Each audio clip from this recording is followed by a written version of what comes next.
pall, ära mölise. Nii, räägin teile ühe loo, väga lahe loo. Nii, elasid kord... Kus nad elasid? Kus? Kuule, ole nüüd vait, ma üritan rääkida lugu nagu. No rahune maha, ma alustan alles. Elasid kord 2 meest. No kus nad elasid? Palju neid oli? No ole nüüd vait.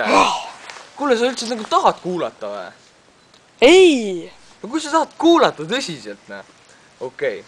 Nad elasid šokolaadimaal, seal oli palju šokolaadi. Kui palju? Kui palju? Seal ole vait, seal polnud üldse šokolaadi, seal olid kommid, seal oli palju komme. Kui palju komme? Komme ei olnud, seal oli rohtu. Olge nüüd täiesti vait, ma räägin edasi. Mis rohi?